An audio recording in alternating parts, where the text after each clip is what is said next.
In the corner office of Meridian Investments, a 54-year-old company founder was about to discover what betrayal truly meant. What started as routine succession planning spiraled into a power struggle that would tear apart not just a business, but a family. Victor Harrington wasn't your average self-made millionaire. For decades, he had been the driving force behind one of Seattle's most respected financial firms, known for his relentless work ethic and uncompromising standards. When he collapsed during a quarterly review meeting, he had no idea he was walking into a corporate coup orchestrated by his own flesh and blood. Before we jump back in, tell us where you're tuning in from, and if this story touches you, make sure you're subscribed, because tomorrow, I've saved something extra special for you. Victor could hear everything as his son planned his permanent replacement in the next room, revealing an ambition so cold it would freeze the Pacific. Before we jump back in, tell us where you're tuning in from. And if this story touches you, make sure you're subscribed because tomorrow I've saved something extra special for you. The late afternoon sun streamed through the floor-to-ceiling windows of Meridian Investments' conference room, casting long shadows across the polished mahogany table where quarterly projections glowed on the screen. Victor Harrington moved through the assembled executives with the practiced confidence of someone who had built a financial empire from nothing over 3 decades. At 54, he still commanded respect with his imposing presence, his salt and pepper hair perfectly trimmed, the same style he'd maintained since founding the company.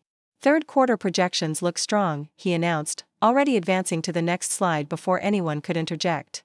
Everything had to be precise for this meeting.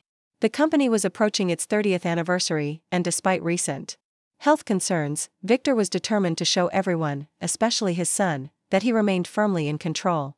The conference room hummed with the energy of ambition as department heads and senior managers presented their reports. Victor's trained eye caught every detail, every discrepancy in the numbers with the thoroughness that had built Meridian from a small advisory firm into a financial powerhouse managing over $2 billion in assets. His son, Alexander, sat at the opposite end of the table, his attention split between the presentation and his smartphone, occasionally offering observations that seemed calculated to highlight his father's increasingly outdated approaches. Meredith, Victor's loyal CFO of 15 years, was walking the team through cash flow projections. His daughter Rebecca, who headed their West Coast operations, was nodding along while taking meticulous notes. Even his wife Eleanor, who rarely attended corporate functions since stepping back from her role as HR director, had come today at Victor's insistence. "Dad," Alexander's voice cut through Meredith's explanation, "I think we need to address the elephant in the room, your health. And how it impacts our 5-year strategy." Victor felt a flash of irritation. His recent heart scare, what the doctors called a minor cardiac event, had been blown completely out of proportion. "My health is fine," he said firmly. "Let's stay focused on the projections." "The board disagrees," Alexander continued, his voice carrying the smooth confidence of someone who knew he held the upper hand. "They've expressed concerns about succession planning, especially given your recent episode." The room fell silent. This ambush had clearly been planned. Victor looked around the table, noting who appeared surprised and who didn't. The divide was telling. "This isn't the forum for that discussion," Victor replied, his voice measured despite the anger building inside. "Meredith, please continue." "Actually," Alexander interrupted again, sliding a folder across the table, "I've prepared a transitional leadership proposal that I think addresses everyone's concerns. Copies for everyone." The betrayal was so blatant that Victor felt physical pain spread across his chest. His own son was attempting to force him out, using his health as leverage, and had clearly been planning this for some time. The folder contained a detailed 30-page proposal that couldn't possibly have been assembled overnight. "Alexander," Eleanor's voice was sharp with warning, "this is hardly appropriate." But Victor raised his hand, silencing his wife's objection. "No, let's hear what my son has to say. Clearly, he's put considerable thought into replacing me." Alexander stood, buttoning his designer suit jacket with the practiced ease of someone who believed he belonged at the head of the table. "It's not about replacing you, Dad.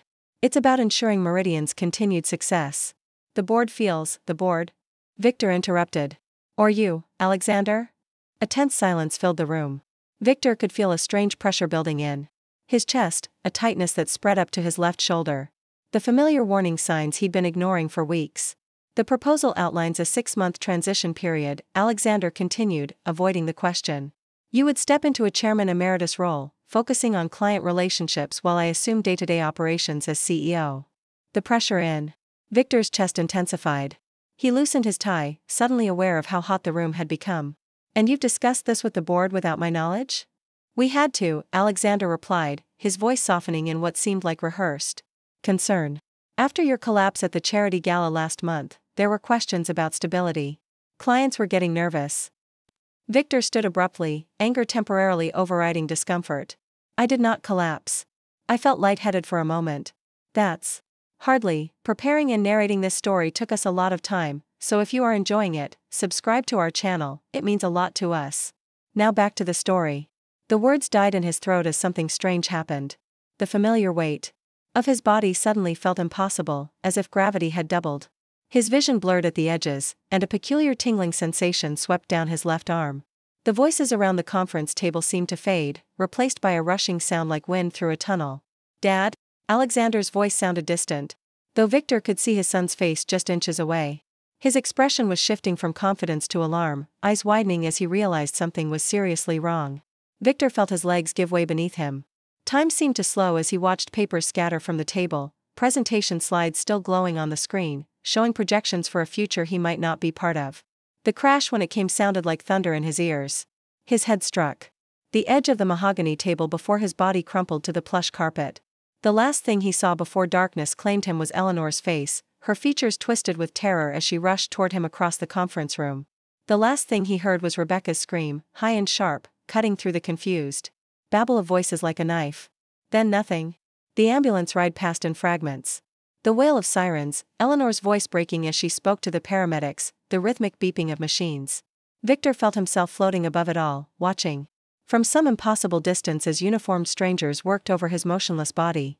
He tried to speak, to tell Eleanor he was all right, but no words came. He tried to squeeze her hand when she grasped his, but his fingers remained still. What's happening to me? The emergency room at Northwest Medical Center erupted into controlled chaos as the ambulance doors swung open. Victor watched the medical team transfer his body to a gurney, noting with strange detachment how small and vulnerable he looked under the harsh fluorescent lights. His usually commanding presence diminished to just another emergency patient.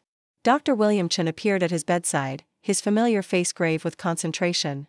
Victor had known William for years, they played golf together at the same country club, and Meridian managed the hospital's pension fund.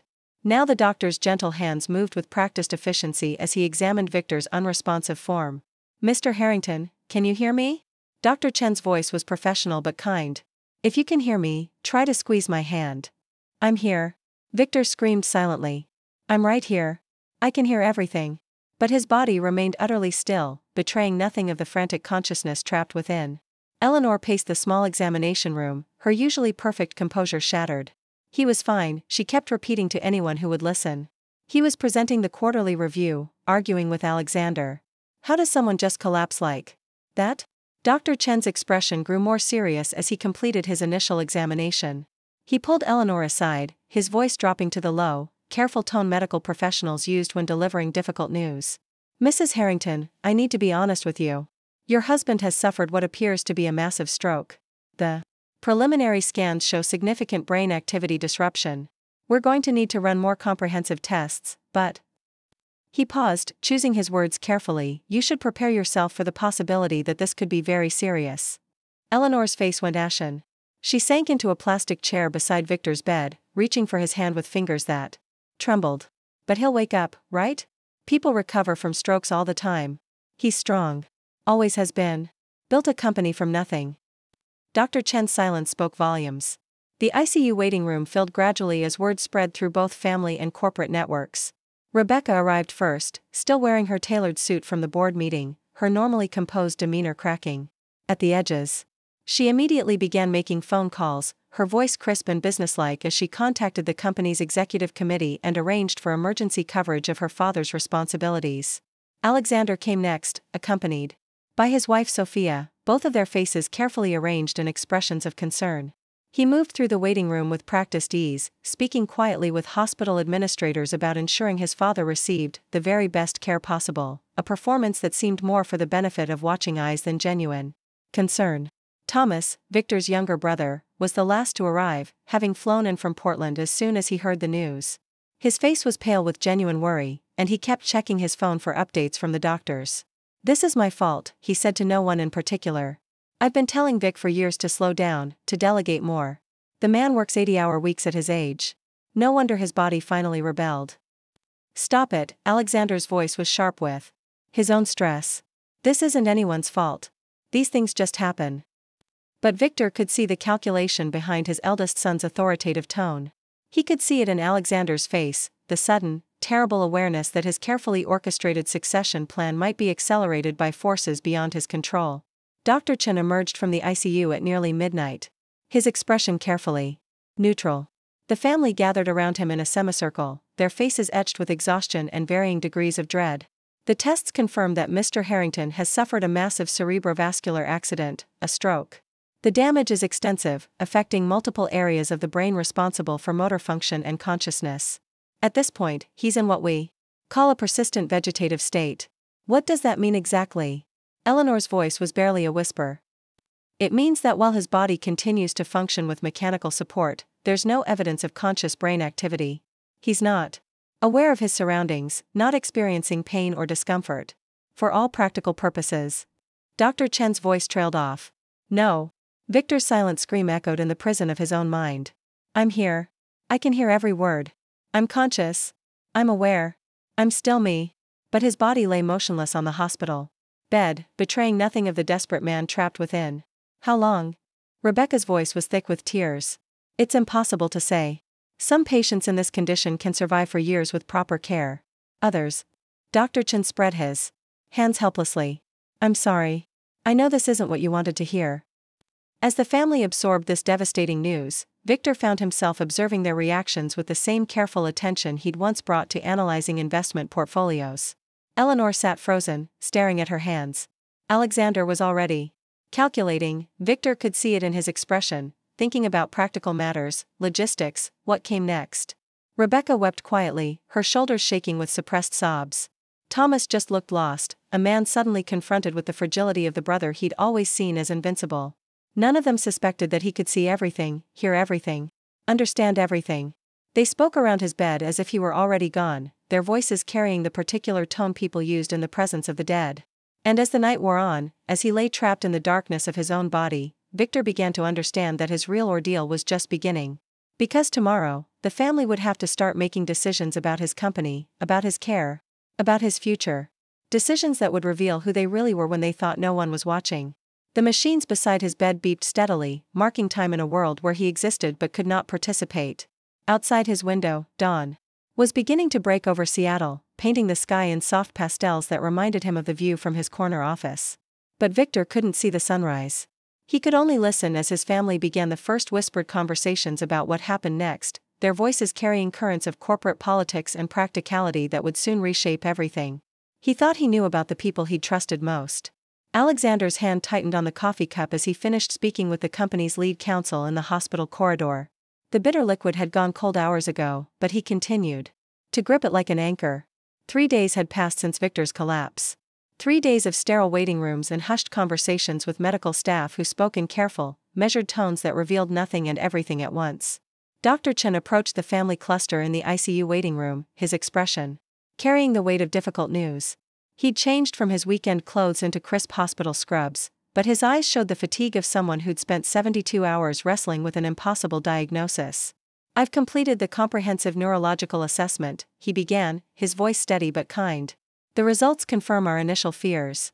Mr. Harrington shows no measurable brain activity in the areas responsible for consciousness, voluntary movement, or cognitive function. The damage from the stroke is extensive and, I'm afraid, irreversible. Eleanor felt the words hit her like physical blows. Beside her, Rebecca made a small, wounded sound, while Alexander's jaw tightened into the hard line he'd worn throughout his corporate career when facing unwelcome quarterly reports. What are you saying exactly? Alexander's question was sharp, executive. What are our options here? Dr. Chen's pause lasted only seconds, but to Victor, trapped in the prison of his unresponsive body, it felt like hours. Tell them I'm here. He screamed silently. Tell them I can hear every word. I'm saying that your father is in a persistent vegetative state. His body continues to function with mechanical support, but there's no evidence of consciousness or awareness. He's not experiencing pain or discomfort, but he's also not present in any meaningful way. I am present. Victor's mental voice echoed futilely in the darkness. I'm right here. I can hear you giving up on me. Thomas shifted uncomfortably in his plastic chair, running his hand through his gray-streaked hair. But people wake up from Comas, right? I mean, you hear stories. Those are rare cases involving different types of brain injuries, Dr. Chen explained gently. Mr. Harrington's condition is different, more severe. Eleanor's voice, when it came, sounded older than her 61 years. How long do we have to decide about what comes next? The question hung in the air like smoke. Victor felt something cold and terrible settle in his chest as he realized what his wife was really asking. Not how long until he recovered, but how long they had to decide whether to keep him alive. There's no immediate urgency, Dr. Chen said carefully. He's stable on life support, but you'll want to consider your options, speak with other family members, perhaps consult with your financial advisors. These decisions are never easy. After Dr. Chen left, the family sat in stunned silence. The waiting room's fluorescent lights hummed overhead, casting everything in harsh, unforgiving clarity. Victor could hear the distant sounds of the hospital, monitors beeping, nurses making their rounds, the occasional announcement over the intercom. But his family's silence was deafening. Finally, Alexander cleared his throat. We need to be practical about this. Dad would want us to be practical. Would I? Victor wondered bitterly. When exactly did I tell you that I'd want you to give up on me after 3 days? There are arrangements to consider, Alexander continued, his voice taking on the efficient tone he used in board meetings. Power of attorney, the company leadership, care options if this is going to be the outcome, we should start thinking about these things. Rebecca looked up sharply. Alexander, he's not dead yet. I know that, Alexander snapped, then moderated his tone. I'm just saying we need to be prepared. Dad always said he didn't want to be a burden. Didn't want to linger if there was no hope. When did I say that? Victor tried desperately to remember any conversation where he might have expressed such sentiments. He'd always been focused on living, on building his legacy, on driving Meridian forward. When had he ever talked about dying? Eleanor stood abruptly. I need some air. Thomas, would you walk with me? As Eleanor and Thomas walked toward the elevators, Rebecca turned to her brother. This doesn't feel right. It's only been 3 days. Shouldn't we wait longer, get a second opinion? Maybe what? Alexander's frustration was evident. Maybe he's going to miraculously wake up and everything will be fine? Rebecca, you've seen the scans. You heard what Dr. Chen said. The brain damage is massive. But what if he can hear us? Rebecca's voice was small, almost childlike. What if he knows we're talking about giving up on him? I can hear you. Victor screamed into the void. I can hear every word, and I'm begging you not to give up. Alexander's expression softened slightly. Becca, he's not suffering. Dr. Chen made that clear. He's not aware of anything. It's not like he's trapped in there listening to us. The irony was so brutal that Victor felt as if his silent heart might break. His own son, the child he'd groomed and sacrificed for, was describing his exact situation while dismissing it as impossible. 20 minutes later, James Wilson arrived, his presence filling the waiting room with the particular energy of corporate urgency barely contained. He embraced Alexander with the awkward affection of men who'd known each other through business for decades, then nodded solemnly to Rebecca. Alexander, I'm so sorry. Victor's always been a mentor to me. Has he? Victor found himself questioning things he'd never thought to question before.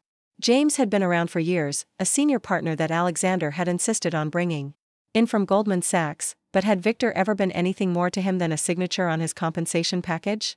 James, could you walk with me? I need to step outside for a minute, Alexander said, his voice strained. As the two men left together, Victor felt a chill of premonition. Alexander's relationship with James had always been closer than strictly professional, bonded by Harvard Business School connections and similar ruthless ambitions that Victor had once admired but increasingly questioned as he aged. Alexander's carefully maintained composure finally cracked once they were alone in the corridor. James, I don't know what to do. The doctors are saying there's no hope, but how do you make a decision like this? How do you decide to let someone go? James's response was measured, practical.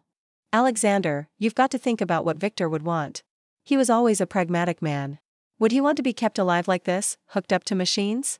I don't know, Alexander admitted, his voice breaking slightly. We never really talked about it. You always think you have more time. We have time now. Victor wanted to scream. If you'd just wait. If you'd just believe I might come back. James placed a hand on Alexander's shoulder. There's something else you need to consider, buddy. The practical side. Meridian, the shareholders, the clients. A situation like this, it creates instability. Alexander was quiet for a long moment. When he spoke again, his voice had changed, become more calculating. The succession plan I presented, it would stabilize the company, reassure the clients. The board was already on board. Exactly. And if this drags on for months or years, the uncertainty could damage everything Victor built. Clients could start pulling their assets, talent could leave. You need to think about preserving his legacy. Victor felt something die inside his chest. His son, his chosen successor, was discussing accelerating his replacement while he lay not 50 feet away, conscious and aware and desperately trying to signal his presence. I've been thinking about that, Alexander continued, his voice dropping to barely above a whisper. The transition could be immediate. Emergency powers for the executive committee, with me assuming temporary leadership that becomes permanent once we know Dad isn't coming back. The board will support that, James nodded knowingly. Speaking of which, Laura's been asking about you. She cares about you, Alexander. She understands what you're going through. Laura. The name hit Victor like a physical blow. Laura Mendez was a board member, someone Victor had appointed himself on Alexander's recommendation.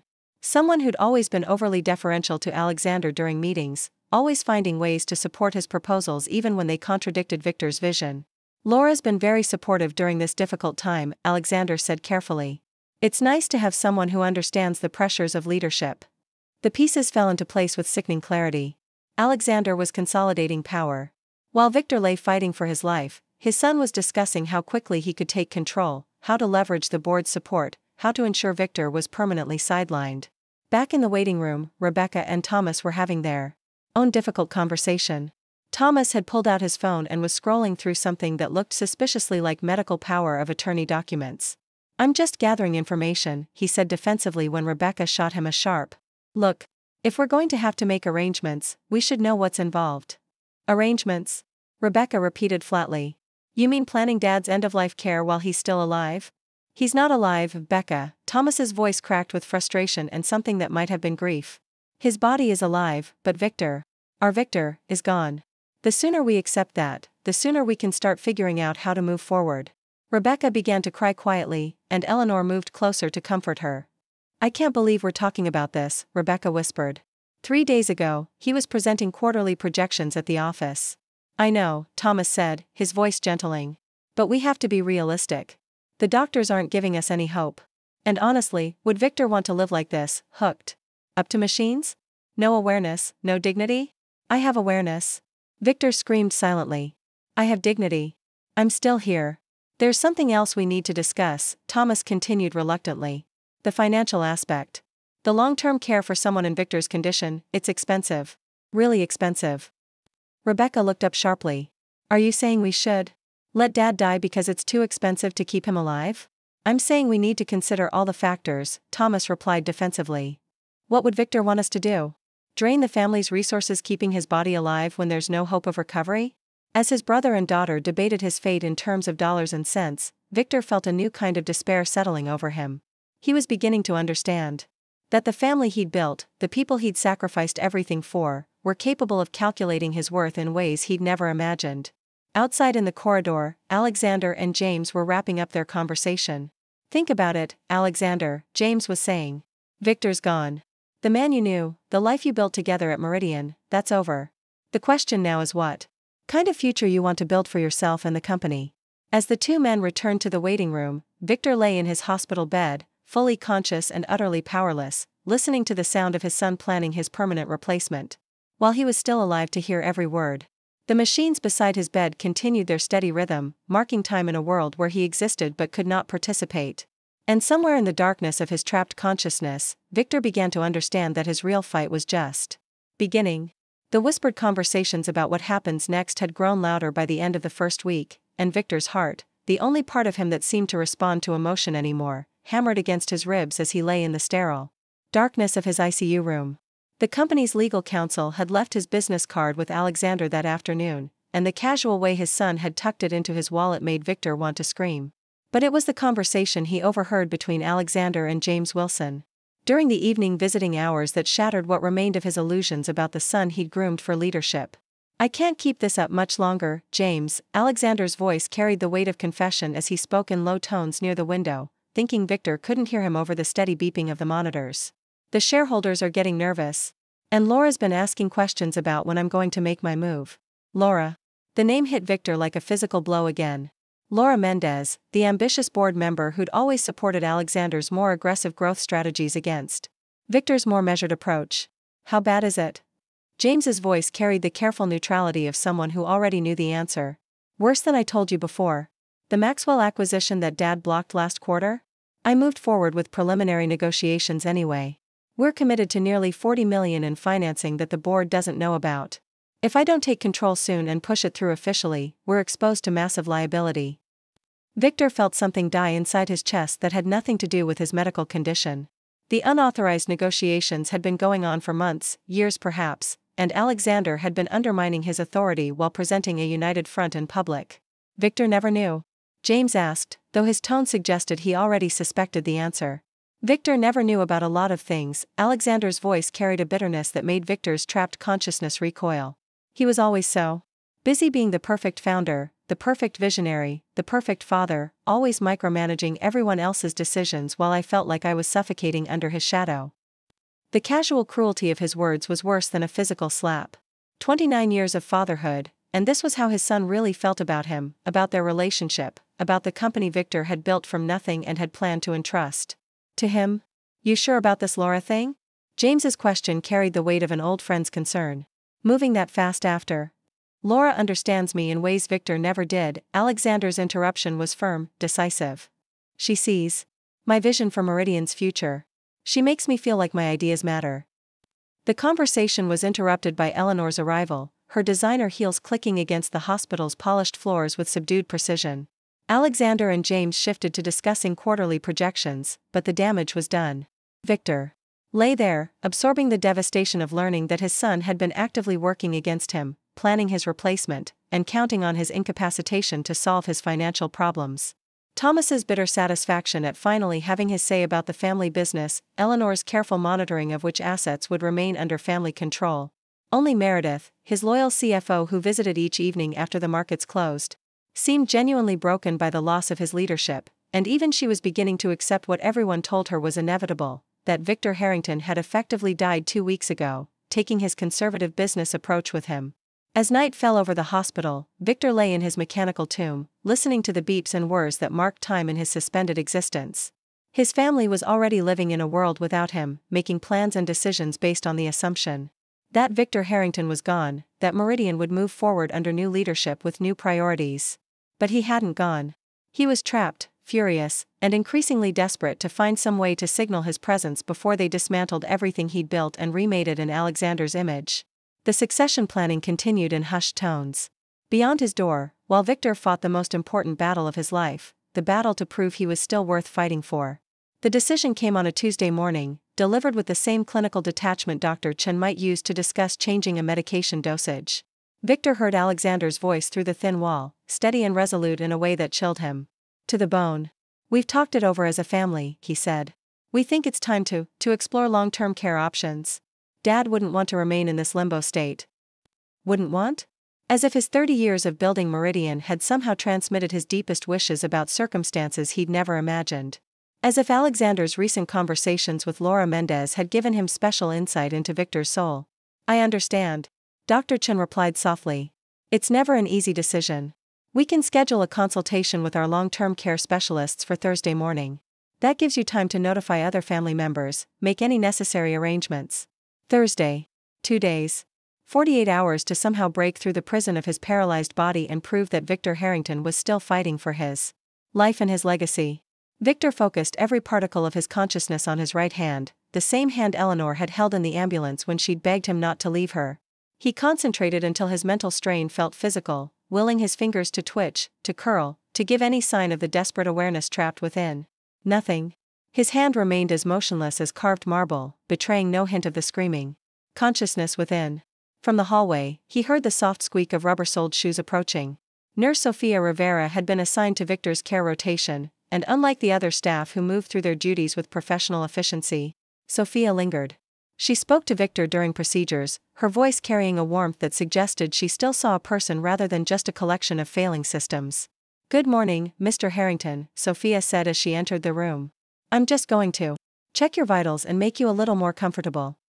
The gentle touch of Sofia's hands as she adjusted Victor's position sent waves of gratitude through his paralyzed form. Someone still treated him with dignity, still acknowledged his humanity, even when medical science declared him absent. You. No, Sophia continued conversationally as she recorded readings from the monitors. I had a patient once who seemed just like you, completely unresponsive for weeks. Then one day, he blinked. Just once, but it was intentional. Turned out he'd been aware the whole time. Victor's heart rate spiked. Could Sophia see the monitor readings? Did she notice the way Victor's vital signs changed during certain conversations? The family has already made plans, Sophia went on, her voice dropping to a whisper. Just like yours has. But something told me to keep watching, keep trying. She paused in her work, and Victor could sense her studying the monitors more carefully. Mr. Harrington, I know this might sound crazy, but if you can hear me, if you're in there somewhere, I want you to try something for me. Victor's entire being focused on Sophia's words like a drowning person grasping for a lifeline. I'm going to ask you to think about something that makes you happy. Really concentrate on it. Sometimes strong emotions can affect heart rate, even in unconscious patients. Happy. Victor seized on the instruction, flooding his mind with memories of joy. The day Meridian landed its first major client, the pride in Alexander's eyes when Victor had first brought him into the executive suite. The satisfaction of seeing the Meridian Foundation fund its first scholarship for underprivileged students. The heart monitors beeping quickened slightly, just enough to make Sophia pause and study the display. Interesting, she murmured. Now think about something sad. The instruction was cruel in its simplicity. Victor didn't have to search for sadness. It surrounded him like floodwater. Alexander's plans to reorient Meridian toward aggressive growth, his children dividing his responsibilities like vultures, the foundation he'd built possibly being reduced to a tax write-off. His heart rate slowed, the beeps becoming more labored.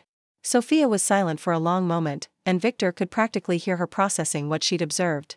When she spoke again, her voice carried a tremor of excitement barely contained by professional restraint. Mr. Harrington, I'm going to try something else. If you can hear me, if you understand what I'm saying, I want you to try to change your breathing. Not dramatically. Just try to make it a little faster or slower. Victor had never paid conscious attention to his breathing before the paralysis, but now he focused on each automatic inhale and exhale with laser intensity. He imagined himself running, climbing the stairs to the Meridian executive floor, anything that might naturally increase his respiratory rate. The ventilator continued its mechanical rhythm, but Sophia's trained eye caught something, a subtle change in the pattern, a slight variation in the depth of Victor's breaths that shouldn't have been possible in a truly unconscious patient. Oh my God, Sophia whispered, and Victor could hear her moving quickly around the room, checking equipment, verifying readings. Dr. Chen needs to see this. He needs to see this right now. The next few minutes passed in a blur of activity. Sophia's voice carried urgently down the hallway as she summoned the doctor, her professional composure barely containing her excitement. Dr. Chen arrived with the measured skepticism of someone who'd seen too many false hopes dashed by wishful thinking. But Sophia was insistent, methodical in her explanation of what she'd observed. The heart rate changes were too consistent to be coincidental, Sophia explained rapidly.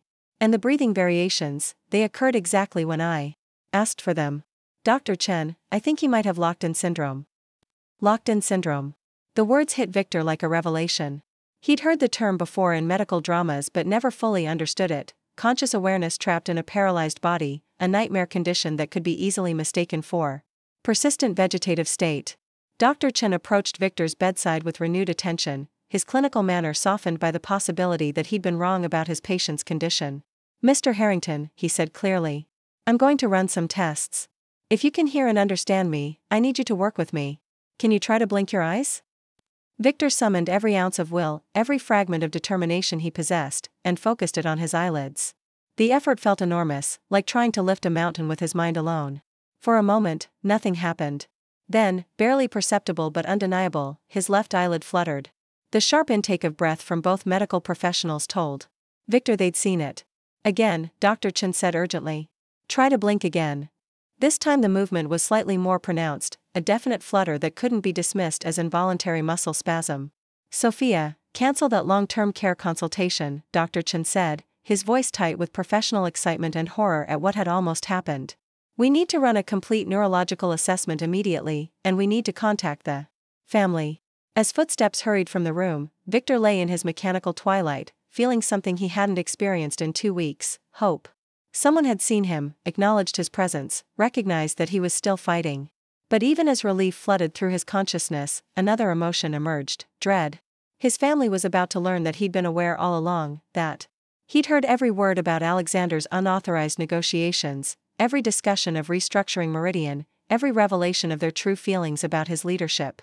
They were about to discover that the man they thought was gone had been listening to everything, processing their betrayals, understanding exactly how little his life's work had meant to them once they believed he couldn't observe their behavior. The reckoning was coming, and Victor wasn't sure whether his breakthrough was a blessing or a curse. The fluorescent light seemed brighter as consciousness became communication. Sophia sat beside Victor's bed in the pre-dawn quiet, her voice barely above a whisper as she worked through their improvised system. 1 blink for yes, 2 for no, Sophia explained patiently. Can you do that for me, Mr. Harrington? Victor summoned his strength and managed a single deliberate flutter of his left eyelid. Good. Are you in pain? 2 blinks. No pain, just the endless frustration of being trapped in his own body. Have you been aware this whole time? Since the beginning? 1 blink. Yes. The weight of that single response seemed to settle over Sophia like a shroud. Oh, sir, Sophia breathed. I'm so sorry. We should have known. I should have pushed harder when I noticed the changes in your vitals. Victor wished he could reassure this angel of a nurse that none of this was her fault, but their communication system didn't allow for such complexities. He could only lie there, grateful beyond measure that someone finally saw him. Dr. Chen arrived as the sun painted the hospital windows pale gold. His usually composed demeanor showed cracks of professional anxiety as he approached the bed. Mr. Harrington, I need to ask you some questions to assess your cognitive function, he said, his voice carefully controlled. Do you understand where you are? 1 blink. Do you remember collapsing at your company's quarterly meeting? 1 blink, accompanied by the phantom weight of remembered slides and projections. Do you understand that you've been unresponsive, that is, we believed you were unresponsive, for over 2 weeks? 1 blink, heavy with the accumulated weight of every overheard conversation, every painful revelation. Dr. Chen exchanged a meaningful look with Sophia. Mr. Harrington, this is important. Have you been able to hear conversations around you during this time? The pause stretched long enough that Victor could hear the mechanical breathing of the ventilator, the distant murmur of morning shift change in the hallway. Finally, he blinked once. Dear God, Dr. Chen whispered. Sophia leaned forward. Doctor, we need to call the family immediately. They were planning to move him to long-term care tomorrow. Today, actually, Dr. Chen corrected grimly. They moved it up. The son mentioned something about a board meeting tomorrow. He turned back to Victor. Mr. Harrington, I'm going to contact your family immediately, but I need you to know that what you have is called locked-in syndrome.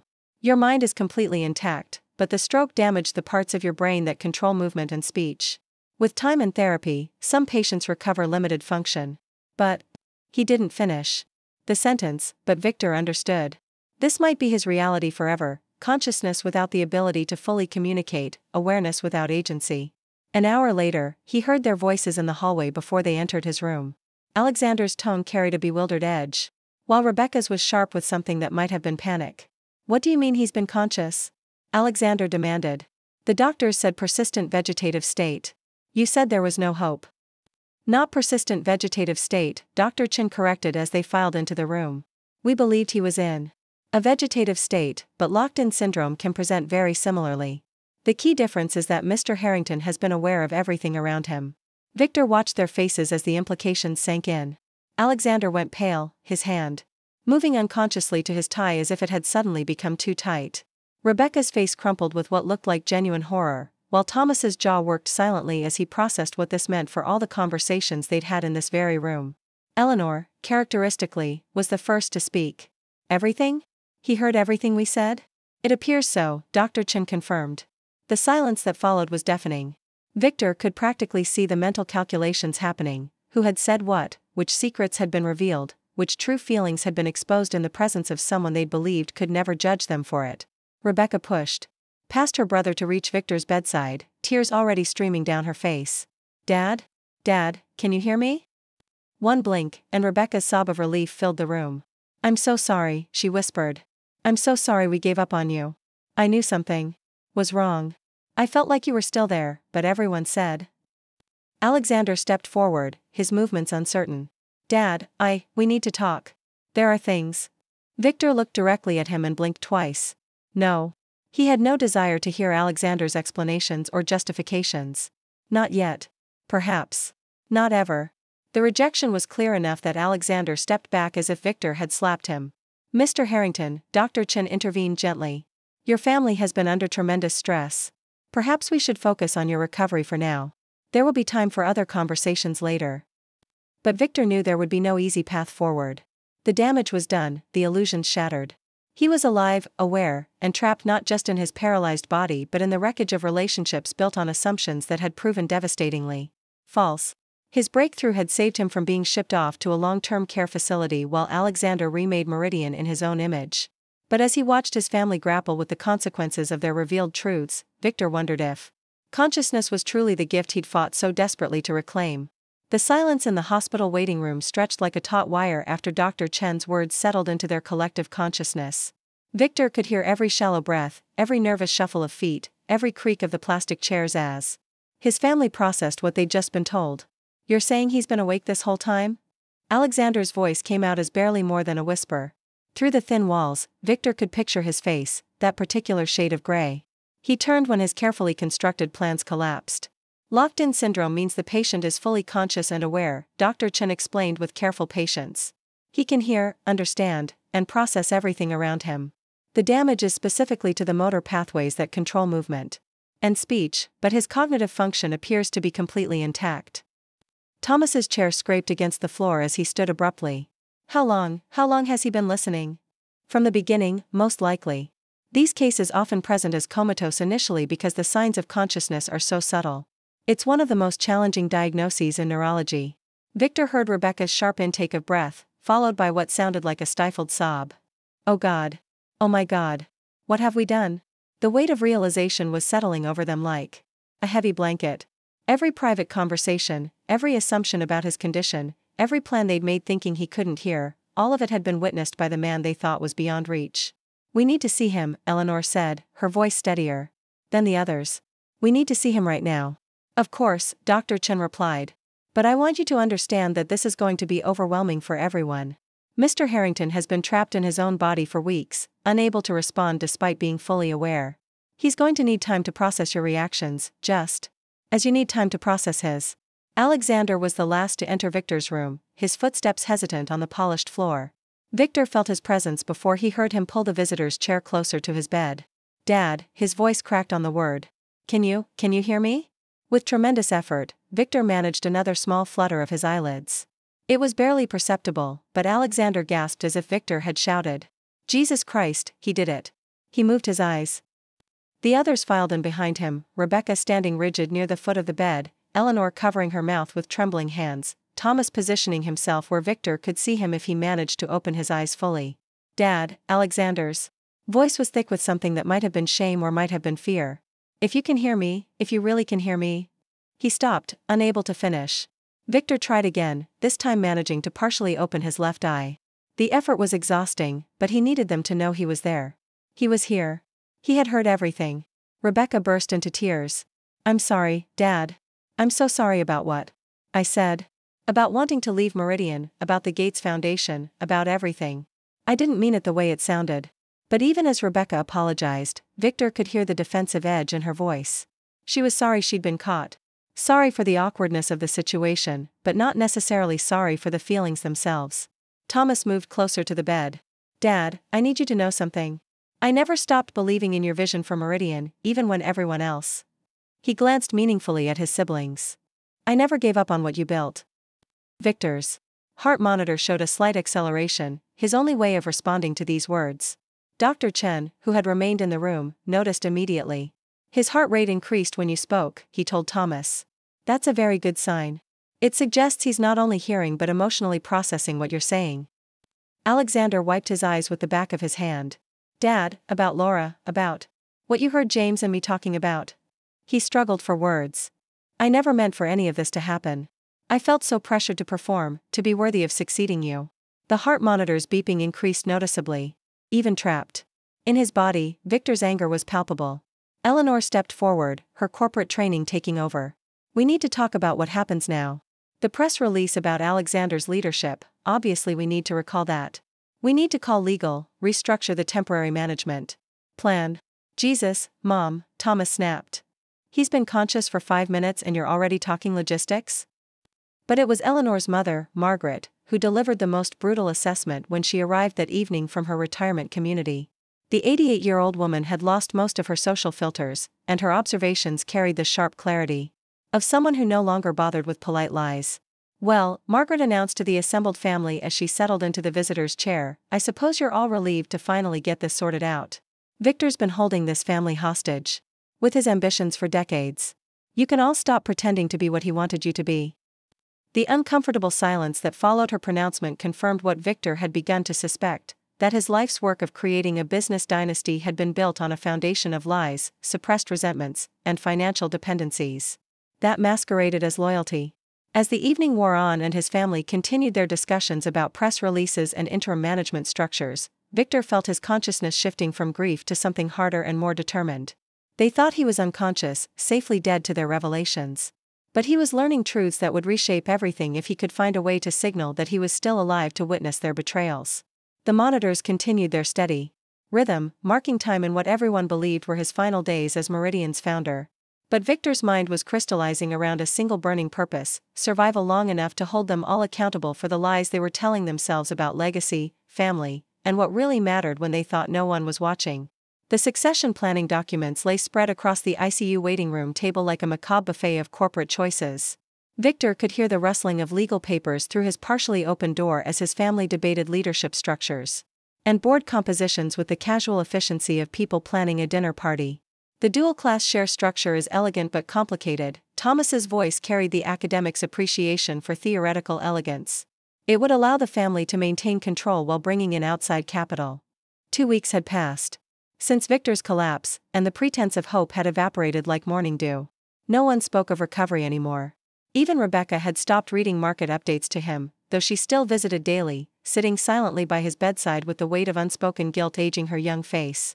"I think Alexander should be named permanent CEO immediately," James Wilson said, his voice taking on the authoritative cadence he used at board meetings. "The interim title is creating market uncertainty. The quarterly earnings call is next week, and investors need stability." Victor felt a surge of bitter irony. They were planning his permanent replacement with more attention to detail than they'd shown his actual leadership in years. When was the last time any of them had asked what he wanted from Meridian while he could still answer?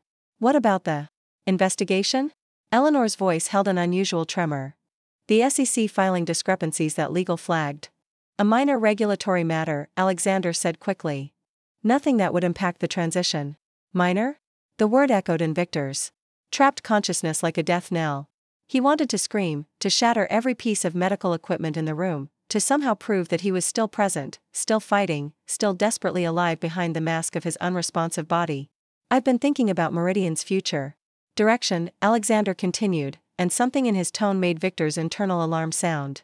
"The conservative investment approach has served us well, but in today's market, Alexander, you don't need to make any big strategic shifts right now," Rebecca interrupted gently, but Alexander pressed on. "Laura thinks we should consider a more aggressive growth strategy. Maybe expansion into emerging markets, perhaps acquiring some of those fintech startups Dad was always so skeptical about." Laura again. The name hit Victor like a physical blow. Laura Mendez, the board member, who'd been quietly undermining Victor's more conservative approach for years. The woman who had apparently been Alexander's ally and confidant while Victor still held power. "Since when does Laura Mendez get a vote in family decisions?" Thomas's voice sharpened with the predatory instinct of someone who'd spent decades observing family dynamics from the periphery. The silence that followed was thick with implications. Victor could practically hear Alexander's internal scrambling, the desperate search for words that might undo his casual betrayal. "She's been helpful," he said finally, "during this difficult time.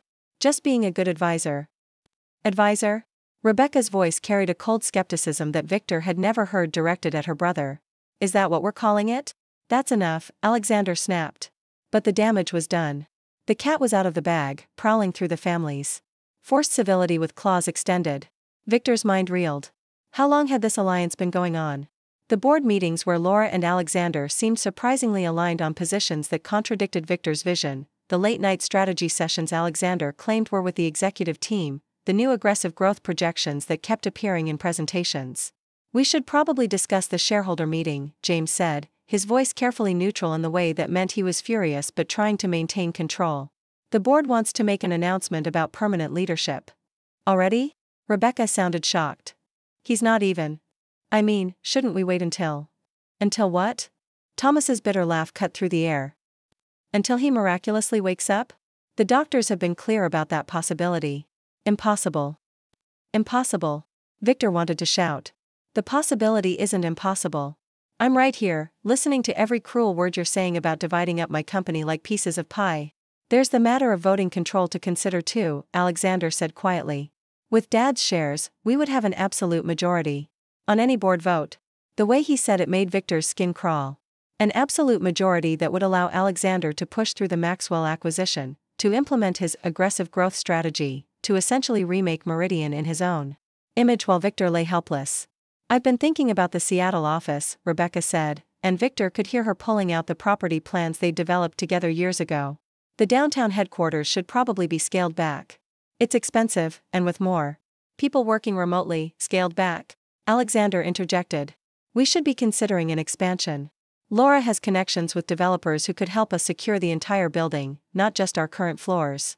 Laura again, Thomas muttered. How convenient. They were dissecting his company with surgical precision, each claiming pieces of his legacy as if he were already buried. Victor wanted to weep, but even tears were beyond his reach. What about the foundation? Thomas's voice, speaking for the first time in hours, carried a thoughtful quality that pierced through Victor's rage. He spent so much time building the Meridian Foundation. The educational initiatives, the scholarship programs. They're going to suffer if everyone's focused on aggressive growth and market positioning. The simple observation, so much more meaningful than discussions of stock structure and office space, nearly broke Victor's heart. Thomas understood what the others missed, that Victor was more than the sum of his business decisions, more than an estate to be divided and distributed. We can hire someone to run it, Alexander said dismissively. Or just fold it into our regular corporate philanthropy. It's only a tax write-off anyway. Only a tax write-off? Only the project that had brought Victor joy for the last decade? Only the living legacy he'd nurtured through market crashes and boom cycles? Only the one thing that had remained constant through all the changes and challenges of building Meridian? Dr. Chen's voice in the hallway interrupted Victor's spiral of betrayal and rage. He was speaking to another doctor, their conversation carrying clearly through the thin walls. The family is pushing for a timeline, he said quietly. They want to know about long-term care options versus alternatives. Legally, he's got a living will that specifies no extraordinary measures, the other voice replied. Any sign of awareness? None that I can document. Though there's something. Dr. Chen paused. Call it intuition, but sometimes I feel like he's more present than the tests indicate. His vitals sometimes spike during family conversations. Victor tried to channel every ounce of his consciousness toward affecting those monitors, toward making the spikes more dramatic, more obvious, but his body remained stubbornly unresponsive to his desperate mental commands. Probably just autonomic responses, the other doctor said. The body can react even when the mind is gone. Gone. There was that word again, sealing his fate with clinical certainty. Back in the waiting room, the family had moved on to discussing press releases and corporate restructuring. They spoke of Victor in past tense, sharing assessments of his business decisions that felt more like postmortems than expressions of respect. But beneath the surface planning, Victor could hear the undercurrents of ambition and calculation that his crisis had exposed, Alexander's eagerness to implement his own vision with Laura Mendez's support, Rebecca's quiet inventory of which responsibilities she could jettison. The Meridian Foundation, once a corporate afterthought that Victor had created primarily for tax advantages, had become the beating heart of the company's mission under her guidance. What's driving the retention numbers? Thomas asked, his academic curiosity now perfectly aligned with his corporate responsibilities. Relationships, Rebecca answered without hesitation. Our mentors stay connected beyond the formal program requirements. They're building genuine connections that transcend the transactional nature of most corporate philanthropy. Relationships that transcend the transactional. The phrase echoed in Victor's mind as a perfect description of what he'd been trying to build at Meridian since his recovery, a company where value wasn't measured solely in dollars but in meaningful human connection. Speaking of relationships, Meredith interjected, sliding a sleek presentation folder across the table. We've received another acquisition offer from Hamilton Financial. Third one this year, significantly higher than previous offers. A year ago, such an offer would have been met with Victor's immediate and dismissive rejection. His ego had been too invested in Meridian's independence to consider any partnership, regardless of potential benefits. Today, he simply raised an eyebrow, inviting further discussion. Their CEO wants to meet with you personally, Meredith continued. Not to negotiate terms but to discuss potential synergies. He was quite insistent that this isn't a takeover attempt but an opportunity for collaboration. Thoughts? Victor asked, deliberately directing the question to the entire room rather than asserting his own opinion first. The ensuing discussion was thoughtful, balanced, with perspectives that Victor might once have dismissed as irrelevant or naive. He listened more than he spoke, asking occasional clarifying questions but primarily absorbing the collective wisdom of the team he'd assembled. When the meeting concluded, Victor remained in the conference room, gazing out at the Seattle skyline as the afternoon light transformed the glass towers into pillars of gold. Thomas lingered behind, their post-meeting reflections having become another cherished ritual in Victor's new reality. "You're considering the Hamilton offer seriously, aren't you?" Thomas observed, pouring them both cups of the specialty tea that had replaced Victor's once constant coffee in deference to his health requirements. "Yes," Victor admitted, his speech flowing more easily in these private conversations. "Not because we need them. Because they might need us." Thomas raised an eyebrow. "Our philosophy, you mean? Our approach to business?" Victor nodded. "Hamilton is traditional, profit-driven, hierarchical." He sipped his tea carefully. "But their CEO is asking questions. Looking for something more? Like you were, after the stroke." "Exactly." Victor turned his wheelchair to face his son directly. "What if Meridian's greatest contribution isn't just financial success? What if it's showing a different way of leading?" Thomas considered this thoughtfully. "A merger as a means of expanding our philosophy rather than just our market share. That's not something the old Victor Harrington would have considered." Victor smiled slightly. The old Victor was too afraid of losing control.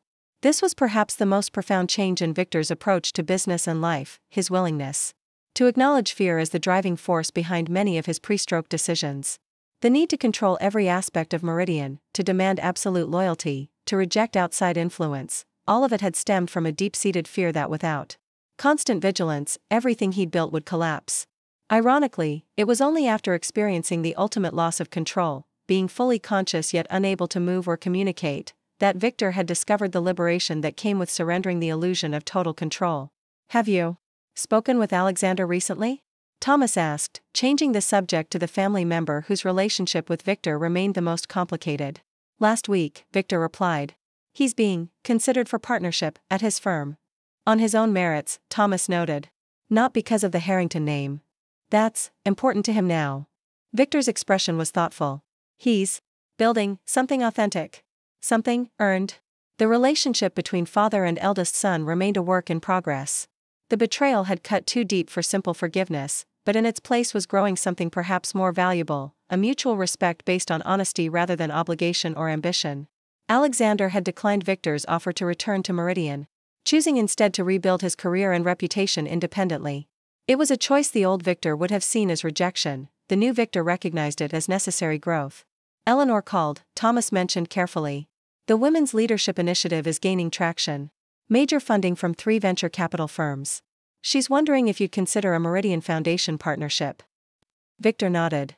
"Set up a meeting. Rebecca should lead it." Another relationship transformed by truth. The divorce had been finalized 6 months ago, but unlike many corporate divorces that devolved into bitterness and recrimination, Victor and Eleanor had found their way to a new kind of partnership. Free from the constraints of a marriage built on convenience and convention, they were discovering how to honor their shared history while pursuing authentic individual paths. As the sun began to set over Seattle, Victor's thoughts turned to the evening ahead.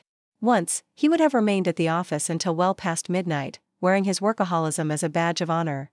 Tonight, he had plans that the pre-stroke Victor would have considered frivolous, a cooking class specially adapted for people with limited mobility, something the speech therapist had suggested might help with fine motor skills while providing a social outlet beyond the corporate sphere. "You should head out," Thomas said, noticing the time. "Chef Paolo doesn't like latecomers, even when they're legendary business tycoons."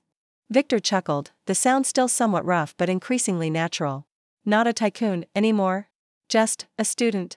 And that was perhaps the most remarkable transformation of all. Victor Harrington, once defined entirely by his role as Meridian's commanding founder, was discovering the joy of being a perpetual student, of cooking, of adaptive sailing, another rehabilitation activity he'd unexpectedly fallen in love with, of meditation, and most importantly, of human connection beyond the boardroom. As his driver helped him into the specially adapted van that had replaced his once prized sports car, Victor reflected on the paradox that had defined his recovery. It was only after losing almost everything that he had discovered what truly mattered. The cooking school was housed in a renovated warehouse in Seattle's vibrant Pike Place Market District. Once, Victor would have considered such a place beneath his station, too common, too ordinary for someone of his stature. Now, he relished the unpretentious atmosphere, the diverse mix of people who gathered there united by nothing more than a love of good food and connection. "Victor, welcome back." Chef Paolo called out as Victor's wheelchair was maneuvered through the entrance. The Italian culinary instructor had initially been intimidated by having the famous Victor Harrington in his class, but that had quickly given way to his natural exuberance and insistence on treating every student equally. "We're making risotto tonight, perfect for practicing those fine motor skills." Victor was paired with Marlene, a retired schoolteacher recovering from a stroke similar to his own. Their friendship had developed naturally over weeks of shared struggles and triumphs in the kitchen, a connection entirely removed from Victor's corporate identity. "How was your week?" Marlene asked as they settled at their cooking station. Her speech slightly slurred but improving steadily just as Victor's was. "Big important meetings? Mergers and acquisitions?" Victor smiled at her gentle teasing. "Actually, company town hall. I gave a speech." "Full sentences?" she asked with the directness of someone who understood exactly how significant such progress was. "Getting there," he acknowledged. "Quarterly report, looks good." Marlene nodded approvingly. "And how's that grandson of yours? The one who's always sending you those ridiculous memes?" The mention of Jason, Rebecca's 10-year-old son, brought a genuine smile to Victor's face. "Building a robot for science fair. Comes to office after school. Uses my conference room." The relationship with his grandson was yet another unexpected gift of Victor's second chance. Before the stroke, he had been the distant, intimidating grandfather who appeared briefly at holiday gatherings with expensive but impersonal gifts. Now, he was Grandpa V, the cool grandfather with the awesome wheelchair who let Jason use the executive floor's 3D printer for school projects. And never seemed too busy to listen to elaborate explanations of Minecraft architecture or coding challenges. As the cooking class progressed, Victor found himself fully present in a way that would have been impossible for his pre-stroke self. The careful measuring of ingredients, the rhythmic stirring of the risotto, the shared laughter when Marlene accidentally added too much wine to the pot, some for the risotto, some for the chef, the sense of accomplishment when Chef Paolo pronounced their dish magnifico. All of it existed in a universe entirely separate from quarterly reports and market positioning. But Eleanor's presence brought its own revelations. After James left and Alexander went to the cafeteria, Victor's wife pulled up a chair close to the bed and began speaking in the frank, unfiltered way that came with 35 years of marriage. "You know, Victor, I should probably feel guilty talking to you like this when you can't answer back." Eleanor's voice carried decades of complicated emotions. "But maybe it's better this way. Maybe you'll finally hear some truths you've been avoiding your whole life." Victor's consciousness focused intently on his wife's words, sensing that something significant was coming. "I gave up my own career for you, for this family, for Meridian. Left a director position at 28 to support your dream." Eleanor's confession hit like a thunderbolt. "I told myself it was temporary, that once the company was stable, I'd go back. Build something of my own." The revelation reframed decades of family history in Victor's mind, Eleanor's persistent interest in the business despite stepping away, her sharp comments about missed opportunities over the years, her complicated relationship with his success. Then Rebecca was born, and then Alexander, and somehow my temporary break became permanent. My ambitions became footnotes to the great Victor Harrington story. The machines beeped steadily around them as Eleanor continued her confession to what she believed was an unconscious husband. "I convinced myself I was better off. Told myself I didn't resent what you had. That being Mrs. Victor Harrington was enough." Eleanor's laugh was bitter, decades of suppressed feelings finally finding voice. "At least my sacrifice was honest. I knew exactly what I was giving up." The conversation was interrupted by Rebecca's return from her phone call in the hallway. But Victor had heard enough to understand that his marriage was built on foundations far more fragile than he'd ever imagined. His wife had harbored secret resentments for decades. His son was planning his permanent removal while hiding unauthorized negotiations. And the company he'd built with such devotion was already being divided up as if he were already buried. As Rebecca settled into her chair and began reading emails on her phone, Victor caught fragments of her whispered conversation with someone, her husband, he realized, about childcare arrangements and work schedules. Even his devoted daughter. was viewing his condition through the lens of how it disrupted her carefully balanced life. The evening shift brought new nurses and the familiar ritual of family members taking turns at his bedside. But now Victor listened to every conversation with new awareness, hearing the undercurrents of self-interest beneath the expressions of grief. He was learning that the family he'd devoted his life to building, the company he'd sacrificed his health to grow, was held together more by habit and obligation than by the genuine love and respect he'd always assumed. Alexander returned from the cafeteria with coffee and the casual announcement that he'd spoken with the company's PR team about a press release regarding temporary leadership changes. Just preliminary discussions, he assured Eleanor and Rebecca, though his tone suggested nothing preliminary about it. The market needs reassurance about stability at the top. As his family discussed the details of his corporate death with increasing specificity, Victor felt his consciousness retreating into a place of pure determination. He might be trapped in his own body, unable to communicate or move, but he was still alive, still fighting, and now he had something beyond survival to fight for.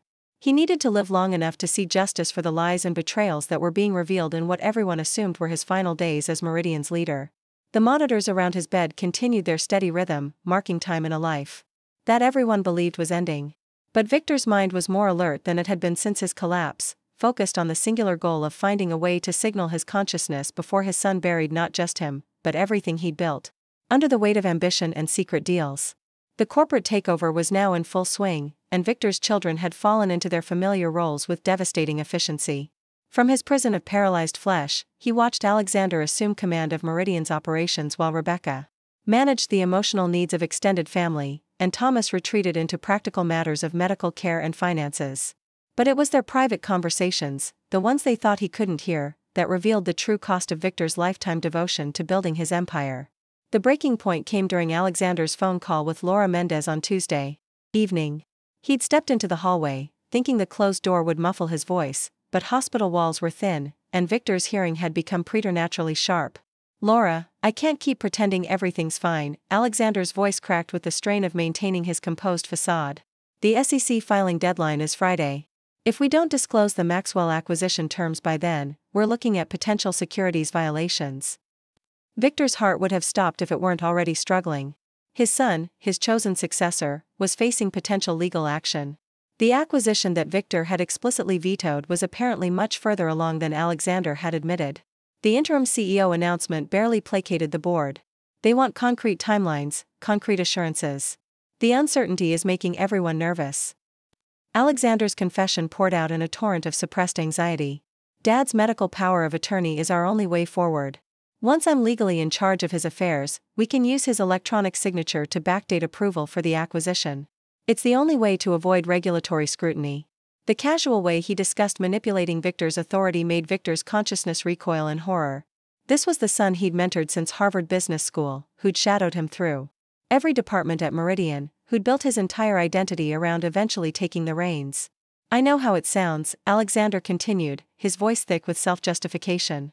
"I know I'm basically hoping my father never regains consciousness so I can save the company from his outdated thinking, but what choice do I have?"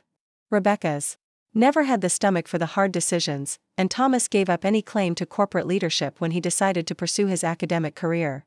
"It's always been up to me to secure Meridian's future." The bitterness in his voice revealed decades of resentment that Victor had never suspected. His golden child, the one he'd been so proud of, felt trapped by the very expectations Victor had helped create. When Alexander returned to the room, it was Rebecca's turn to reveal her hidden self. She'd been coordinating with the hospital billing department when her husband called, and the conversation took a direction that shattered another of Victor's fundamental assumptions about his family. "Jason, I need to tell you something." Rebecca's voice carried a lightness that seemed inappropriate for someone whose father lay dying. "This might sound terrible, but I've been thinking about taking that position with the Gates Foundation." Victor listened as his daughter, the one who'd always been content with her role managing Meridian's West Coast operations, revealed dreams that had been buried for years. "I know the timing is awful, but maybe this is a sign. Maybe this is my chance to finally do something that matters beyond profit margins." Rebecca's voice grew stronger, more confident. "I've spent 15 years being what Dad needed me to be, the loyal daughter, the perfect executive, the company woman. But I was supposed to be making a difference in the world. Remember, before I joined Meridian, before I got trapped in the family obligation?"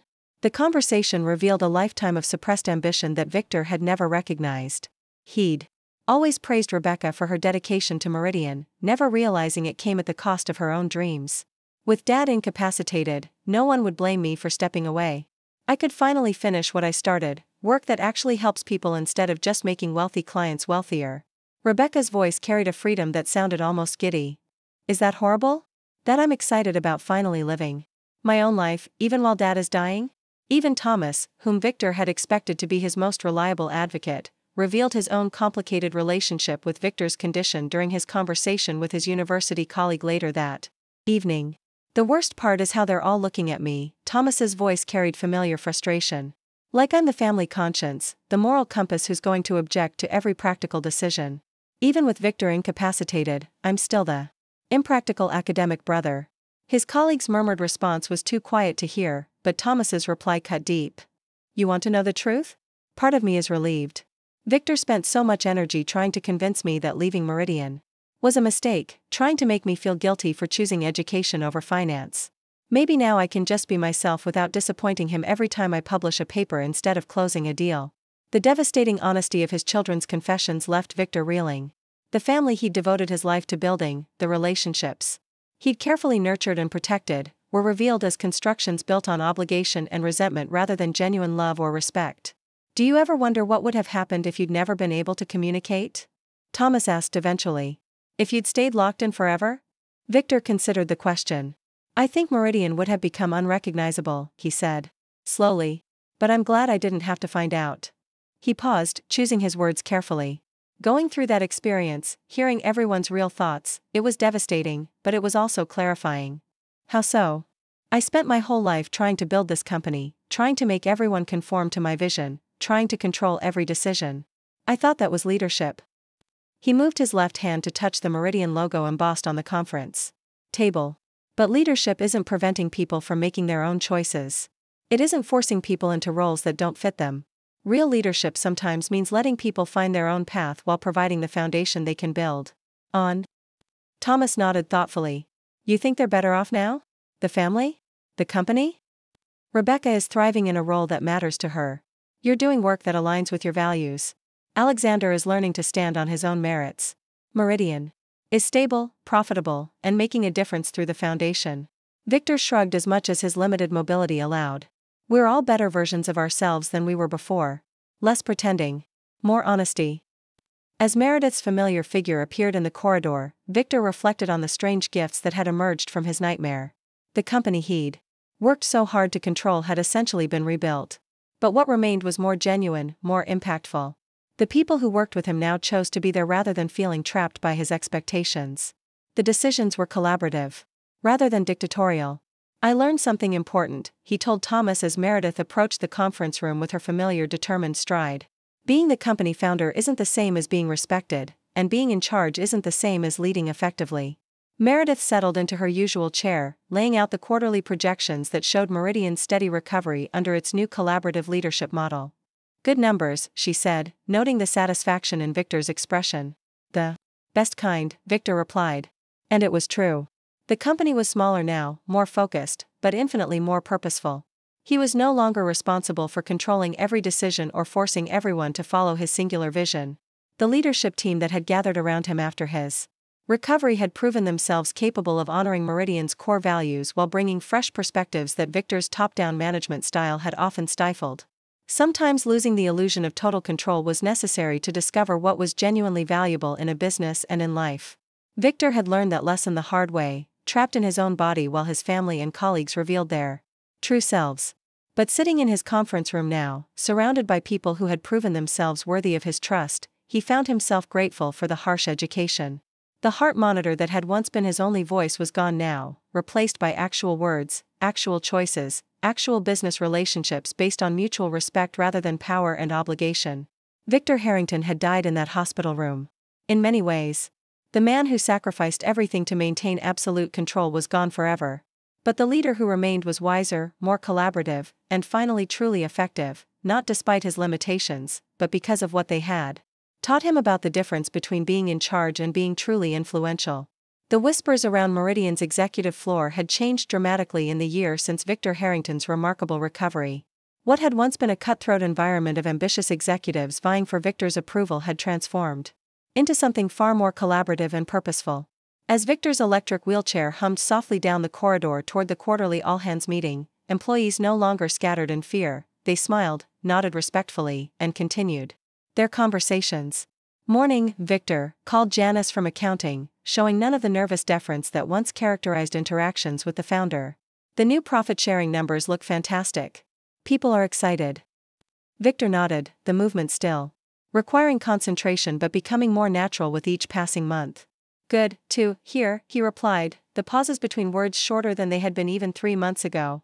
The transformation in corporate culture wasn't accidental. It had been meticulously crafted through what Victor now called his second founding of Meridian, a deliberate rebuilding of not just the company's structure but its very soul. The quarterly all-hands meeting was part of that new approach, replacing the former top-down proclamations with transparent communication and genuine dialogue. The company auditorium filled quickly, the energy palpable as employees from all departments settled into their seats. Once, Victor would have made a commanding entrance from backstage, perfectly timed for maximum impact. Today, he maneuvered his wheelchair onto the accessible platform that had been installed at stage level, positioning himself beside Thomas and Rebecca rather than in front of them, a physical manifestation of the company's new leadership philosophy. Thomas stepped forward first, his academic demeanor now tempered with the confidence that came from having proven himself in the corporate arena. "Welcome to our fourth quarter review," he began, his voice carrying easily through the state-of-the-art sound system. "As always, we'll start with the numbers, move to department recognitions, and finish with our community impact update. But first, I believe Victor has something he'd like to share." A hush fell over the auditorium as Victor moved his wheelchair forward. Public speaking remained challenging with his halting speech, but he insisted on addressing the company personally. At each quarterly meeting, not from vanity, but from a deep belief that vulnerability was the foundation of authentic leadership. "1 year ago," he began, his voice stronger than many expected, "I couldn't speak at all." He paused, allowing the weight of that reality to settle. "Now, I address 500 people. Progress is possible." He smiled slightly. "For people and companies." The spontaneous applause that followed wasn't the polite, obligatory kind that had once greeted his speeches. It was genuine, emotional, the response of people who had witnessed a remarkable journey and felt genuinely invested in its continuation. "Today, I want to talk about listening," Victor continued, each word carefully formed. "Before my stroke, I talked. I commanded. I directed." His left hand made a sweeping gesture. "But I never, truly, listened." The room grew silent, employees leaning forward to catch every word. "Being trapped in silence taught me the power of listening. When you can't speak, you hear truth." Victor's eyes swept the room. "I heard painful truths about my leadership, my family, myself." Rebecca stepped closer to her father, placing a supportive hand on his shoulder. Their relationship had evolved into something neither could have imagined a year ago, a partnership built on mutual respect rather than obligation. "Those truths hurt, but they were gifts," Victor continued, his voice growing stronger with emotion. "They showed me what Meridian could become if I stopped commanding and started listening." He gestured toward the quarterly report displayed on the massive screen behind him. "Our profits are up 23%. Employee retention 98%. Client satisfaction highest ever." Victor's eyes crinkled at the corners, his version of a broad smile given his limited facial mobility. "Not because I'm brilliant. Because we are brilliant together." The applause was immediate and thunderous. Employees who had once feared Victor's mercurial temper and demanding standards were now cheering for a leader who had transformed his greatest weakness into the company's greatest strength. As Thomas took over to present the financial details, Victor allowed his mind to drift to the journey that had brought him here, not just the physical recovery, which continued to progress slowly but steadily, but the deeper emotional and philosophical transformation that had reshaped his understanding of legacy. The weekly leadership meeting after the all-hands presentation felt different from the tense, combative sessions that had once characterized Meridian's executive floor. The glass-walled conference room still featured the same stunning view of Puget Sound, but the energy inside had been transformed. The massive mahogany table where Victor had once ruled with absolute authority had been replaced by a circular arrangement that eliminated hierarchy and encouraged dialogue. "The foundation numbers are particularly encouraging," Rebecca was saying, her confidence evident as she presented the quarterly impact report. The scholarship program has expanded to 15 additional schools, and our mentorship initiative is showing remarkable retention rates among first-generation college students. Victor watched his daughter with undisguised pride. The Rebecca who had once dutifully managed West Coast operations while secretly dreaming of more meaningful work had blossomed into a formidable leader in her own right. Someone has to think practically about this situation, Eleanor said, her voice sharp with stress. This isn't a situation, Rebecca said, finding her voice. This is our father. The room fell silent again. The reality of what they'd been planning, and what Victor had heard, hung in the air like smoke. Dr. Chen stepped forward. I think that's enough for today. Mr. Harrington needs time to rest, and frankly, so do all of you. This is a lot to process. As the family reluctantly filed out, Victor could hear their whispered conversations in the hallway. Alexander was already on the phone with the company's counsel. Rebecca was calling her husband to tell him she wouldn't be accepting the Gates Foundation position after all. Eleanor was making lists of who needed to be notified about the change in Victor's condition. But Victor noticed something else. The conversations had changed. Where once they'd spoken freely, assuming he couldn't hear, now their voices carried the careful weight of people who knew they were being observed. The easy candor of their earlier betrayals was gone, replaced by the awkward formality of people caught in the act. Nurse Sophia entered after the family left, her presence immediately calming. That must have been incredibly difficult, she said softly, checking Victor's monitors. But you did it. You showed them you're here. Victor managed another small eye movement, his way of saying thank you to the woman who had saved him from being shuffled out of his own company by refusing to give up. The hard part starts now, Sophia continued, adjusting Victor's pillows. They know you heard everything. Now you all have to figure out what to do with that knowledge. As Sophia's gentle ministrations continued, Victor reflected on what had just occurred. The masks were off now. There would be no more pretending, no more assumptions about his condition. But he also understood that knowing the truth and dealing with it were very different things. His family would try to make amends, but could he forgive what couldn't be unsaid? Could relationships built on decades of hidden resentments and false pretenses be rebuilt on honesty? And perhaps most importantly, did he want them to be? The heart monitor continued its steady rhythm as Victor contemplated his new reality, fully conscious, increasingly able to communicate, and burdened with the knowledge of who his family really was when they thought no one was watching. 6 months later, Victor Harrington sat in his motorized wheelchair in the glass-walled conference room of Meridian Investments, watching the Seattle skyline shimmer in the afternoon sun. He was slowly learning to navigate the corporate headquarters again, though in ways he never could have imagined before his stroke. His recovery had been remarkable by medical standards. He could speak in short sentences now, move his left hand with purpose, and operate the joystick on his electric wheelchair with increasing precision. More importantly, he could choose who deserved his limited energy and who didn't. The boardroom was quieter than the bustling command center it had been during his pre-stroke leadership, but it felt more authentic somehow. The executive team had been restructured, with many of Victor's loyal veterans returned to positions of influence. On quiet afternoons like this, he could hear them working, the soft murmur of strategic conversations, the occasional burst of laughter that suggested a corporate culture healing from months of uncertainty. Markets closing strong today, Thomas called from the doorway, emerging with 2 cups of coffee balanced carefully on a tray. Their ritual had become one Victor treasured: no false cheer, no walking on eggshells, just the easy companionship of 2 men who'd learned to value honesty over ambition. Good news, Victor replied. His speech was still slow, deliberate, but clear enough that junior analysts no longer looked to Thomas for translations during meetings. Rebecca's team landed the Peterson account, Thomas confirmed, settling into the chair beside him. They want to showcase the Foundation's educational initiative as part of their corporate social responsibility program. Rebecca's transformation had been the most surprising. True to her unspoken desires, she'd restructured her role at Meridian, taking leadership of the Meridian Foundation while maintaining oversight of key client relationships. The foundation had expanded dramatically under her guidance, its educational programs now affecting thousands of underprivileged students across the Pacific Northwest. She visited her father weekly now, bringing program proposals and impact reports, asking his advice about initiatives in ways that felt more genuine than their interactions ever had when she was dutifully following his corporate path. She's thriving, Victor said, and meant it.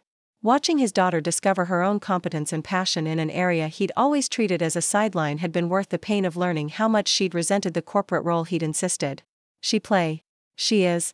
And Alexander called yesterday. The SEC investigation is officially closed. No charges filed. Alexander's fall had been the hardest to witness. The unauthorized negotiations had eventually come to light, not through Victor's limited communications but through the diligent work of Meredith, whose loyalty to Meridian's founding principles had led her to quietly document the concerns she'd had about Alexander's methods for years. He was working at a boutique investment firm in Chicago now, a position that offered a fraction of his former power but allowed him to rebuild his reputation without the shadow of his father's legacy. He called monthly. Their conversations were stilted but gradually becoming more honest. He was doing the hard work of acknowledging his mistakes, of building a career based on his own merits rather than presumed inheritance. He's trying, Victor said, which was the most generous assessment he could manage. Alexander was following a redemption path, but their relationship might never fully recover from the knowledge that he'd calculated Victor's incapacitation as a career opportunity. Laura Mendez resigned from the board last month, Thomas mentioned casually, though Victor detected the careful note in his voice that meant he was gauging his reaction. Took a position with Goldman Sachs in New York. The board restructuring had been finalized 2 months ago.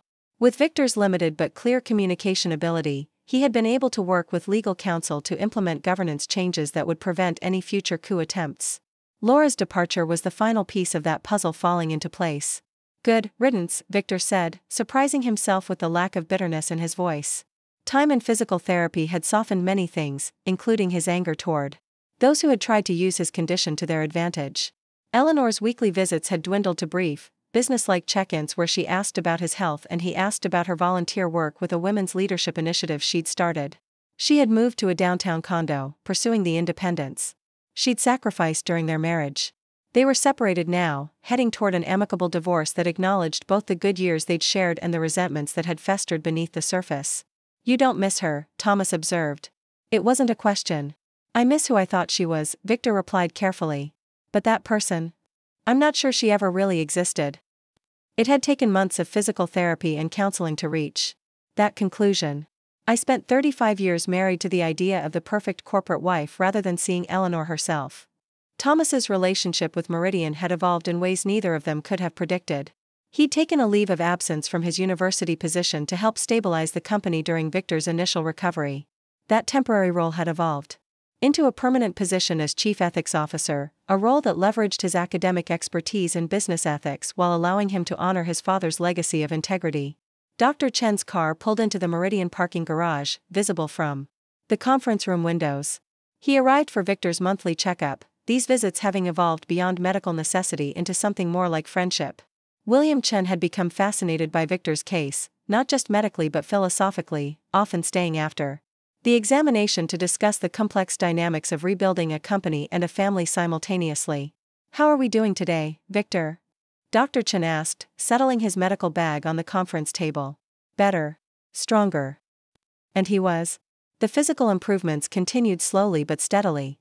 More importantly, the emotional strength that had carried him through those terrible weeks of helpless observation had crystallized into something more valuable, the ability to distinguish between business decisions worth fighting for and those that drained his energy without advancing Meridian's core mission. Any new memories surfacing? Dr. Chen asked as he checked Victor's reflexes. The trauma of locked-in syndrome sometimes affected memory formation, but Victor remembered everything from those weeks with crystalline clarity. Nothing I want to forget, Victor replied. Even the painful parts. They taught me things I needed to know. After Dr. Chen left, Victor and Thomas sat in comfortable silence, watching the afternoon fade toward evening. Meredith would arrive soon for the weekly executive committee meeting, no longer a professional obligation but a gathering of leaders who had proven their loyalty during the company's darkest hours. Later, as his driver navigated the evening traffic back to Victor's downtown condominium, he received a text from Rebecca. Jason's robot gained sentience and has taken over your office. Should I negotiate surrender terms or call security?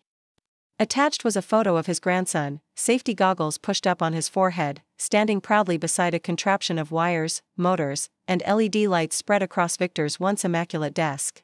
Tell him. I expect full report tomorrow, Victor dictated to his phone's voice assistant, the technology making communication increasingly seamless. And bring robot to dinner. Sunday. Family dinners, another institution born from Victor's recovery. Each Sunday, Rebecca, Jason, and often Thomas gathered at Victor's condo for a meal prepared by the private chef who helped manage Victor's nutritional needs. Sometimes Alexander joined via video call from Chicago, the technology bridging geographical distance even as they all worked on bridging the emotional distance created by past betrayals. Victor's condo bore little resemblance to the showcase penthouse he'd occupied before the stroke. Working with an occupational therapist and accessibility expert, he had transformed the space into something both functional for his needs and reflective of his evolving identity. Gone were the sterile white surfaces and intimidating modern art pieces selected primarily for their investment value. In their place were warm colors, comfortable furnishings arranged for both accessibility and conversation, and walls adorned with photographs documenting his recovery journey and the growth of the new Meridian. One wall featured a striking series of black and white photographs, Victor in his wheelchair on a specially adapted sailboat, his face alive with joy as he navigated Puget Sound, Victor surrounded by the children served by the Meridian Foundation's educational programs, Victor and his leadership team in a moment of unguarded laughter during a strategy retreat. These images told the story of a man who had discovered that vulnerability was not weakness but the ultimate form of strength. As his evening care assistant helped him prepare for bed, another surrender of pride that had initially been excruciating but had become simply part of his new normal, Victor's thoughts turned to the journal entry he would dictate before sleep. The daily journaling practice had been suggested by his cognitive therapist as a way to process the emotional aspects of his recovery, but it had evolved into something more profound, a chronicle of transformation that Victor intended to eventually shape into a book. Not a typical business memoir filled with self-aggrandizing success stories, but an honest exploration of how losing everything had given him the opportunity to rebuild something far more meaningful than what had been lost. Ready to journal? Michael, the evening assistant, asked once Victor was comfortably positioned in bed. Victor nodded, and Michael set up the voice-activated recording system that would capture Victor's thoughts for later transcription. June 15th, Victor began, his voice stronger in these private reflections than in many public settings. Quarterly all-hands meeting today. Found myself thinking about the concept of value as I presented our results. A year ago, value to me meant only one thing: financial performance, market share, profit margins, growth trajectories. He paused, gathering his thoughts.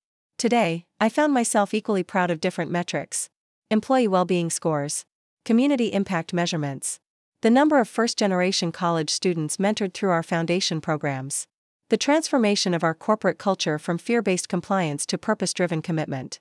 The words flowed more easily now, his speech pattern finding its rhythm. Had a remarkable moment during the leadership meeting afterward. Meredith presented another acquisition offer from Hamilton Financial. The old Victor would have rejected it immediately, seeing it as a threat to control. Today, I found myself curious, open, wondering if this might be an opportunity to expand our philosophy rather than just our market share. He smiled slightly at the realization. The greatest irony of my recovery is this: only by losing control, completely, utterly, terrifyingly, did I discover that control was always an illusion. The company I tried to micromanage is thriving under collaborative leadership. The children I tried to mold into specific roles are flourishing as they pursue authentic paths. Even my own body, which I once drove relentlessly toward perfection through punishing exercise regimens and restrictive diets, is teaching me daily lessons in patience, adaptation, and appreciation for small victories. Victor's gaze drifted to the window, where the Seattle skyline glittered against the night sky. I used to measure success by how many people reported to me, how many millions the company was worth, how many competitors we had vanquished. Now I measure it differently. By meaningful connections formed.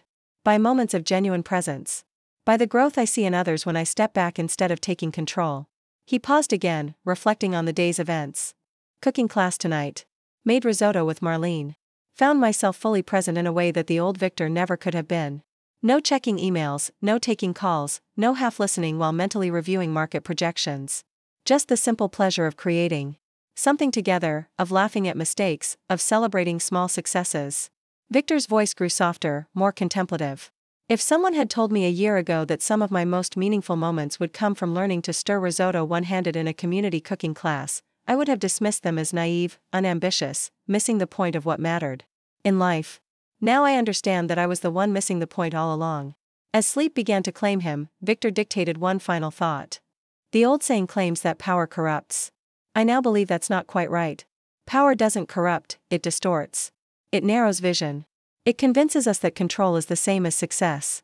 My stroke didn't just attack my brain, it attacked that distortion.